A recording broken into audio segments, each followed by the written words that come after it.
नमस्कार प्यारे दोस्तों, मैं रत्ना सिंह अपने इस चैनल क्रैक हिंदी एग्जाम में आपका स्वागत करती हूँ।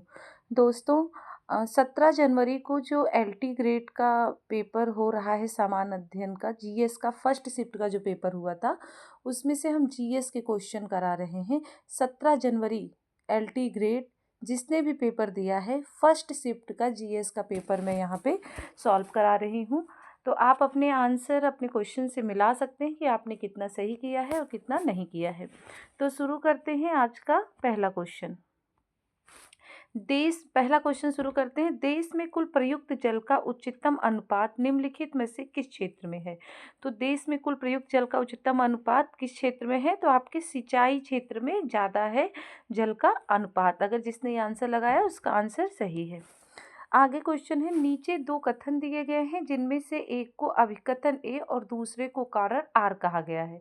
अभिकथन क्या बोलता है कि एन बीना और एजोला के बीच सहजीवी संबंध नम भूमि धान की खेती कृषि में जैव उर्वरक के रूप में कार्य करता है। और कारण क्या बताया गया है कि यह संबंध नाटकीय ढंग से मृदा के पीएच को बढ़ा देता है जिससे वह अधिक क्षारीय हो जाता है और इस प्रकार चावल धान की वृद्धि हेतु अधिक अनुकूल हो जाता है। अब नीचे कूट का प्रयोग करके सही उत्तर का चयन कीजिए। तो इसमें आपका कौन सा सही है? अभिकथन ए तो आपका सही है, किंतु जो कारण आर है वो गलत है, तो आपका ऑप्शन बी सही होता है। आगे है भारत छोड़ो आंदोलन। क्वेश्चन नंबर 3, भारत छोड़ो आंदोलन के दौरान पहला समानांतर सरकार कहाँ बनाया गया? तो पहला समानांतर सरकार कहाँ बनाया गया? Option A Ballia. जिस किसी ने बलिया ऑप्शन लगाया है तो उसका आंसर सही है। क्वेश्चन नंबर 4 देखते हैं कि जंतु जगत का सबसे बड़ा संघ है। तो जंतु जगत का सबसे बड़ा संघ क्या है? ऑप्शन बी आर्थ्रोपोडा है जंतु जगत का सबसे बड़ा संघ। अच्छा, ये क्वेश्चन देखिए यहाँ भी टाइप ऐसे हो गया, यही क्वेश्चन है आर्थ्रोपोडा। क्वेश्चन नंबर 5 देखते हैं कि स्पेस लैब में भारहीनता की स्थिति कब होती है? तो आपको पता है कि स्पेस लैब में भारहीनता की स्थिति कब होती है? निरंतर मुक्त पतन और गिरावट की अवस्था में भारहीनता की स्थिति होती है। आप लोग अपना आंसर मिलाते हुए चलिएगा। आगे है व्यक्तिगत सत्याग्रह के पहले सत्याग्रही का नाम था। तो व्यक्तिगत सत्याग्रह के पहले सत्याग्रही का नाम क्या था? तो देखिए ऑप्शन डी जिसने भी लगाया सही है, विनोबा भावे हैं। प्रश्न संख्या 8 देखते हैं कि संसद में राष्ट्रीय ग्रामीण रोजगार गारंटी अधिनियम नरेगा कब पारित किया गया? तो संसद में राष्ट्रीय ग्रामीण रोजगार गारंटी अधिनियम नरेगा कब पारित किया गया? सन 2005 में पारित किया गया। प्रश्न संख्या 9 देखते हैं कि निम्नलिखित पर विचार कीजिए तथा इन्हें सही कालक्रमानुसार सबसे पहले से आखिरी तक में व्यवस्थित कीजिए। तो ये चारों है स्टार्टअप अप योजना, बी दूसरा है पीएम वय वंदन योजना, तीसरा है पीएम धन योजना और चौथा है पीएम मुद्रा योजना। अब कूट के माध्यम से आपको सही करना है तो आपका ऑप्शन बी सही होता है। सबसे पहले पीएम जन धन योजना है, फिर आपका पीएम मुद्रा योजना है, फिर आपका स्टार्टअप योजना है और फिर लास्ट में पीएम वय वंदन योजना है। तो क्लियर हुआ 9 क्वेश्चन का। जिसने ऑप्शन बी लगाया है उसका प्रश्न सही है। प्रश्न संख्या 10 है कि आज़ाद हिंद फौज का समर्थन किया था। तो आज़ाद हिंद फौज का समर्थन किसने किया था? तो आपका ऑप्शन ए है, भारतीय स्वतंत्रता लीग ने आज़ाद हिंद फौज का समर्थन किया था। प्रश्न संख्या 11 देखते हैं कि दंत क्षय प्रारंभ होता है जब मुंह का पीएच मान कम होता है। तो कितना होता है कम? 5.5 से अगर कम होता है तो दंत क्षय प्रारंभ हो जाता है। आगे है प्रश्न संख्या 12, 2011 की जनगणना के अनुसार भारत में साक्षरता दर क्या है? तो 2011 की जनगणना के अनुसार भारत में साक्षरता दर आपके 74% है। ऑप्शन सी सही है। प्रश्न संख्या 13 देखते हैं कि निम्नलिखित में से कौन सा भारतीय संविधान का अभिरक्षक है? तो निम्न में से भारतीय संविधान का अभिरक्षक कौन होता है? तो आपका ऑप्शन ए सर्वोच्च न्यायालय होता है। आगे है प्रश्न संख्या 14, ब्रिटिश भारत में स्थापित प्रथम विश्वविद्यालय है। तो ब्रिटिश भारत में स्थापित प्रथम विश्वविद्यालय कौन सा था? तो ऑप्शन डी कलकत्ता था। आगे है प्रश्न संख्या 16, ऑपरेशन फ्लड को किस नाम से जाना जाता है? तो ऑपरेशन फ्लड को श्वेत क्रांति दुग्ध उत्पादन यानी श्वेत क्रांति के नाम से जाना जाता है। प्रश्न संख्या 16 का ऑप्शन सी सही है। प्रश्न संख्या 17 देखते हैं। जलवायु स्मार्ट कृषि का मुख्य लक्ष्य क्या है? तो जलवायु स्मार्ट कृषि का मुख्य लक्ष्य क्या है? तो ऑप्शन बी, उत्पादक बढ़ाना तथा हरित गृह गैसों को हटाना जलवायु स्मार्ट कृषि का मुख्य लक्ष्य है। प्रश्न संख्या 18 देखते हैं। भारतीय संविधान की प्रस्तावना में समाजवादी और धर्मनिरपेक्ष शब्दों को किस संशोधन द्वारा जोड़ा गया है? तो भारतीय संविधान की प्रस्तावना में समाजवादी और धर्मनिरपेक्ष शब्दों को किस संशोधन द्वारा जोड़ा गया है? ऑप्शन सी, 42वां संशोधन द्वारा। प्रश्न संख्या 19 देखते हैं। भारतीय अर्थव्यवस्था की विशेषता है। तो भारतीय अर्थव्यवस्था की विशेषता क्या है? ऑप्शन डी, कृषिगत या कृषि आधारित अर्थव्यवस्था भारतीय अर्थव्यवस्था की विशेषता है। प्रश्न संख्या 20 देखते हैं। ट्रिटिकेल निम्न के मध्य का संकरण क्रॉस है। तो बताइए, ट्रिटिकेल निम्न के मध्य का संकरण क्रॉस है तो कौन क्या है? तो आपका ऑप्शन सी सही होता है। गेहूं और जो राई है वो ट्रिटिकेल निम्न के मध्य का संकरण क्रॉस है। ऑप्शन सी सही है 20 क्वेश्चन का। प्रश्न संख्या 21 देखते हैं। ऑरेंज इकोनॉमी मुख्य रूप से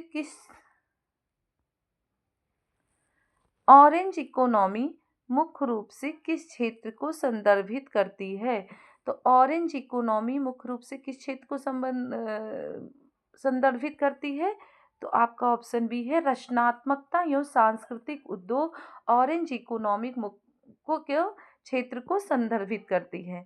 प्रश्न संख्या 22 देखते हैं कि निम्न में से कौन सा उद्योग चूना पत्थर, सिलिका और जिप्सम को, देखिए थोड़ा सा ब्लर आ रहा होगा लेकिन आप ये क्वेश्चन जैसे मैं पढ़ रही हूँ तो आपको समझ में आ जाएगा कि क्वेश्चन आया हुआ है कि निम्न में से कौन सा उद्योग चूना पत्थर, सिलिका और जिप्सम को कच्चे माल के रूप में प्रयोग करता है?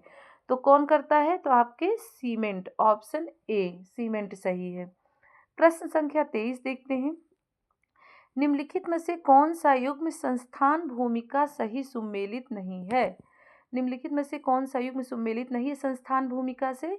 तो आपका ऑप्शन ए देखते हैं, CSP फसलों हेतु न्यूनतम समर्थन मूल्य की सिफारिश करता है कि नाफेड राष्ट्रीय जैविक उत्पादक कार्यक्रम को लागू करने वाली नोडल एजेंसी है कि FCI गेहूं और चावल धान की खरीद करता है, या आपका लास्ट है विपणन एवं निरीक्षण निदेशालय जो कृषि उपज श्रेणीकरण और अंकन या प्रमाणन अधिनियम को लागू करना।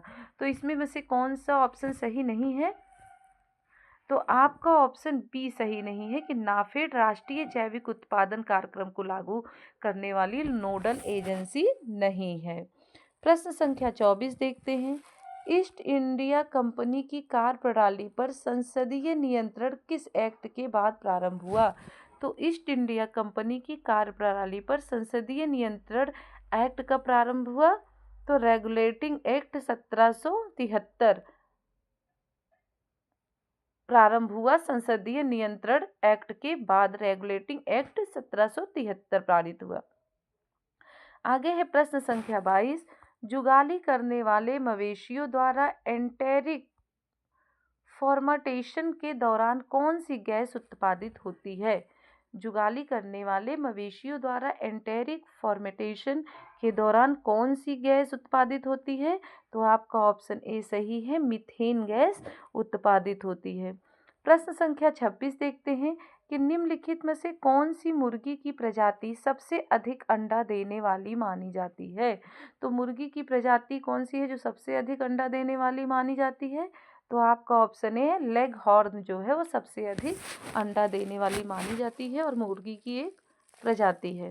प्रश्न संख्या 27 देखते हैं। जीवाश्म ईंधन के बाद भारत की ऊर्जा आवश्यकताओं में योगदान देने वाला दूसरा सबसे महत्वपूर्ण स्रोत क्या है? तो जीवाश्म ईंधन के बाद भारत की ऊर्जा आवश्यकताओं में योगदान देने वाला दूसरा सबसे महत्वपूर्ण स्रोत क्या है, बताइए? तो आपका आंसर सही होता है, जल विद्युत ऊर्जा है।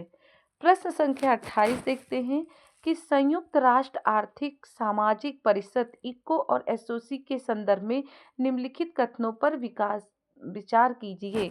तो आपका 1 और 2 है और नीचे कूट के माध्यम से आपको सही करना है।